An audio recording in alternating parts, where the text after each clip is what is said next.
7h45 sur France Bleu Périgord. On part se promener à la campagne ce matin. Une petite promenade entre deux champs, près de la forêt, sur un chemin rural.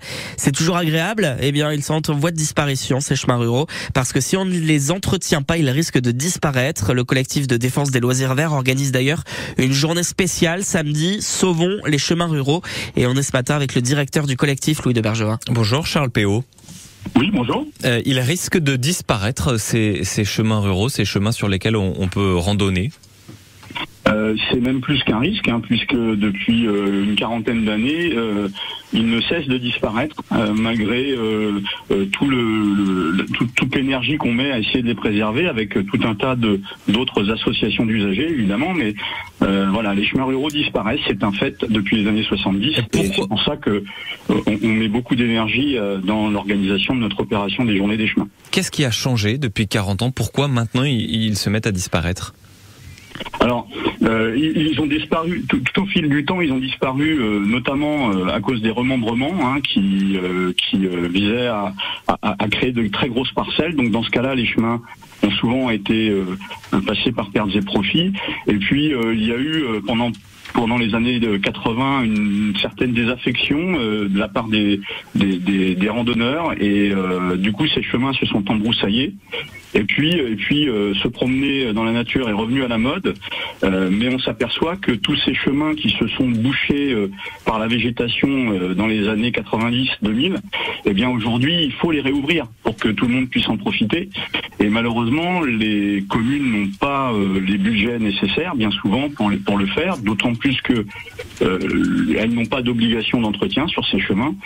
Et voilà, donc il faut, je crois, que les utilisateurs retroussent leurs manches, et c'est ce qu'on les invite à faire. On se remet à faire des randonnées, c'est quelque chose qu'on avait un petit peu perdu, qu'on retrouve depuis quelques années? Il y a toujours eu un noyau dur de pratiquants dans toutes les activités, qu'elles soient marche, VTT, moto, quad, cheval, 4x4, etc. Il y a toujours eu beaucoup de pratiquants, mais il y a aussi énormément de chemins. Même si beaucoup ont disparu, il en reste quand même pas mal. Et il faut circuler, il faut les utiliser. Les chemins disparaissent seulement quand on ne s'en sert pas. Donc nous, on invite les utilisateurs des chemins à vraiment en profiter. On les invite à les entretenir au fur et à mesure de leur balade. C'est ce que font beaucoup de clubs. Et voilà, c'est très important, parce que on a bien vu avec la crise du Covid, cette crise a créé un espèce d'appel d'air. Il y a eu un besoin de nature très très fort. Et on s'est retrouvé, dans certains endroits, près des grandes agglomérations notamment, avec carrément des bouchons à l'entrée des chemins, parce qu'il y a moins de chemins disponibles, et il y avait d'un seul coup énormément de monde qui voulait en profiter, et ça a même créé des bouchons. Donc aujourd'hui, l'urgence pour nous, c'est de maintenir le réseau de chemins existant, et puis d'en réouvrir un maximum de ceux qui sont encore là, avant qu'ils ne soient vendus par les communes. 7h48 sur France Bleu Périgord. Samedi, une journée spéciale Sauvons les chemins ruraux est organisée. On en parle avec Charles Péot, le directeur du collectif de défense des loisirs verts.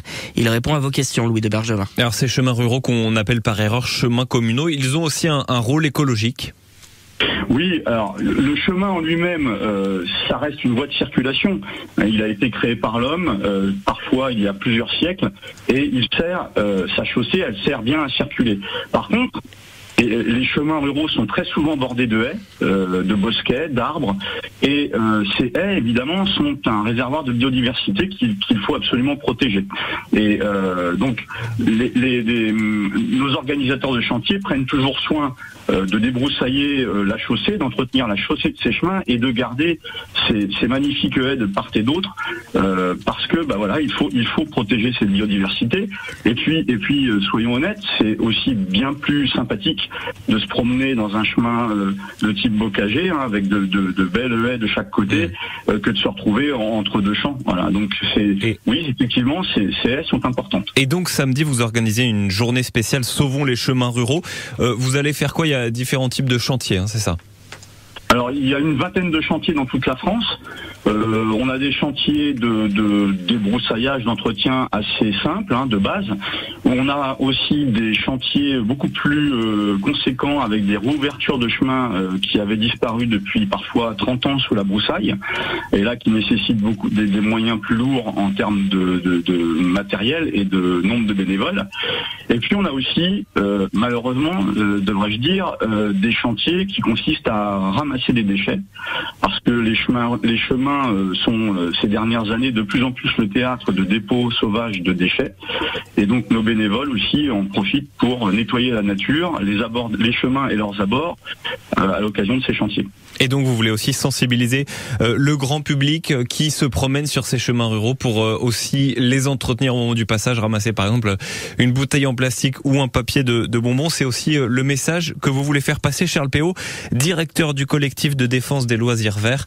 Merci beaucoup d'avoir été sur France Bleu Périgord ce matin. Bonne journée. Merci à vous. Une interview qui est à retrouver à tout moment sur notre site internet francebleu.fr.